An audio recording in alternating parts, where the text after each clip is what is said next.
Aitzquachil, good morning, and welcome back to the Daily Tribal Sovereignty Report. I'm your host, Hal Heaton. Aaron Thomas is my English name, and I'm bringing you the news, rights, and policy moves that matter in Indian country. Today is Friday already, August 7th, 2026, and from the halls of Congress to our ancestral waters, I break down what's happening, why it matters to the tribes, and how it directly impacts our inherent sovereignty. Let's dive in.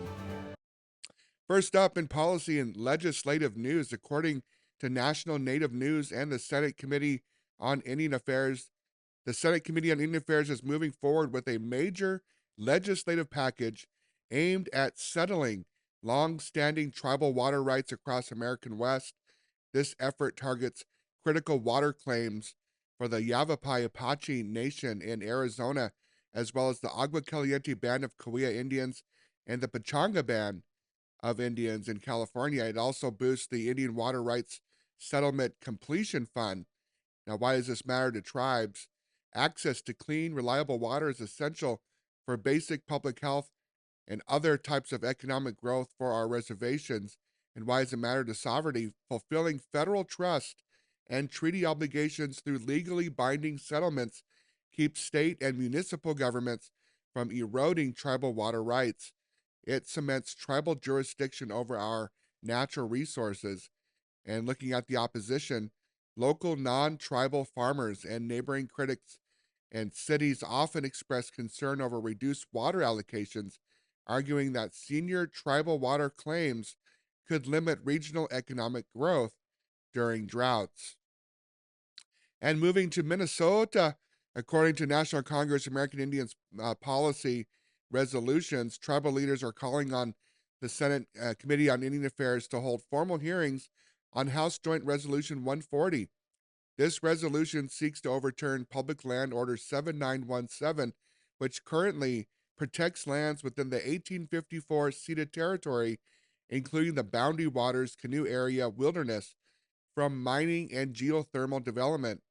Now, why this matters to tribes, this land holds treaty protected hunting, fishing, and wild rice or manuman harvesting grounds that are vital to Chippewa and Ojibwe cultural survival and food security. And why this matters to sovereignty, by bypassing tribal consultation on land protection directly violates nation to nation protocols. And passing this resolution without tribal testimony threatens reserved treaty rights on ancestral homelands. The opposition's view: mining industry advocates and resolution supporters claim that the protection unnecessarily restricts access to valuable minerals needed for tech manufacturing and local jobs. And turning to tribal identification, according to the NCAI Executive Council reports, intergovernmental leaders are pushing the Department of Homeland Security and ICE to mandate officer training on the legal validity of tribal government issued identification cards. Now, why does this matter to tribes?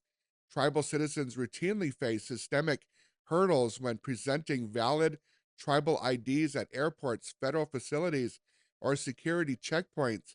And why does this matter to sovereignty? As sovereign nations, tribes have the absolute right to define and document their own citizenship.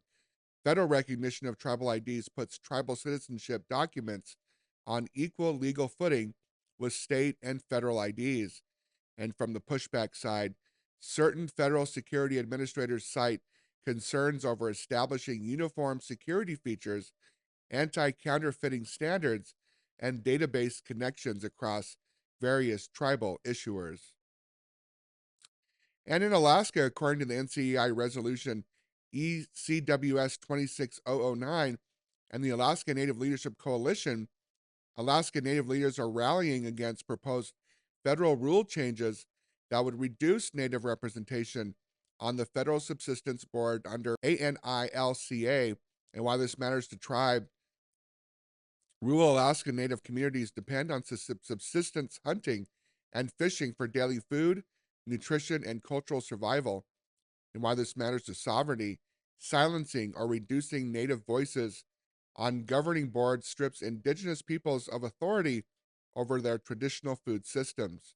The opposition: commercial fishing groups and state sport hunting organizations argue for board structures that prioritize general public land access over designated native subsistence rights. All right, for today's deep dive on tribal energy development, infrastructure, and utility sovereignty, according to the Bureau of Indian Affairs Division of Energy and Mineral Development, the Tribal Energy Resource Agreement, or TERA framework, qualifies tribes and establishes their own legal and business rules to govern clean energy, grid connections, and mineral leasing on trust lands without waiting on lengthy, repetitive federal approvals. At the same time, federal oversight committees are citing streamlined capital access to fund rural microgrids and broadband deployment across tribal lands.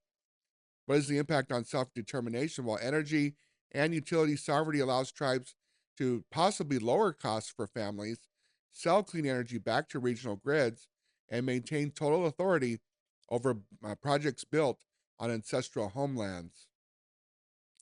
All right, in other news today, according to National Congress of American Indians congressional testimony in D.C., tribal leaders delivered testimony on Capitol Hill this week and are holding Congress accountable to its federal trust obligations across public safety, housing, and healthcare.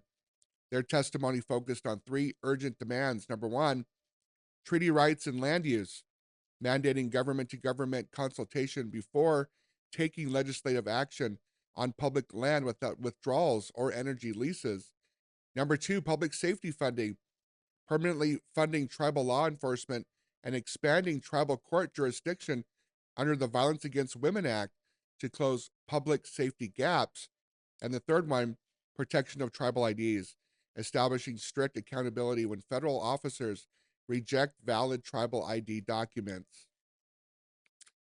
And in other news today, in missing and murdered Indigenous people alerts, according to National Public Safety and Tribal Advocacy alerts, just a reminder, a public safety announcement that all across Indian country to stay vigilant regarding ongoing missing persons cases.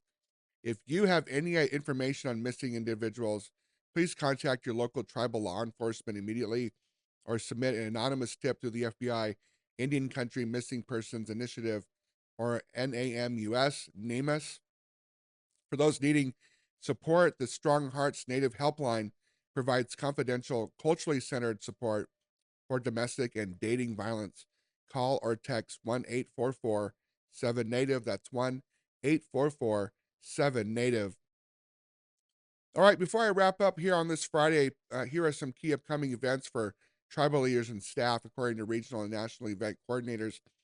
Coming up fast, August 10th through the 13th, the Changing Currents Tribal Youth Water Summit at the Evergreen State College in Olympia, Washington, focuses on youth leadership and water rights. August 16th through the 21st, the National Tribal Health Conference in Chandler, Arizona, which covers healthcare, self-governance, and public health infrastructure. And August 17th through the 20th, the Tribal Lands and Environmental Forum at the Okana Resort in Oklahoma City, focusing on land protection and environmental compliance. And August 24th to the 28th, the NATHPO Annual Conference and Sacred Places Summit in Albuquerque, New Mexico, hosted by the Pueblo of Acoma, centered on protecting sacred sites and cultural heritage. All right, you guys, that wraps up today's edition of the Daily Tribal Sovereign Report for Friday, August 7th, 2026.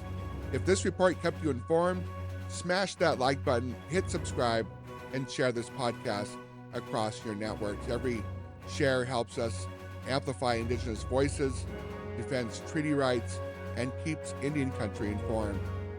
I'm Hal Heaton. Stay strong, stand firm in your sovereignty, and I'll catch you right back here on the next report on Monday morning. Have a great weekend, everybody. Please be safe.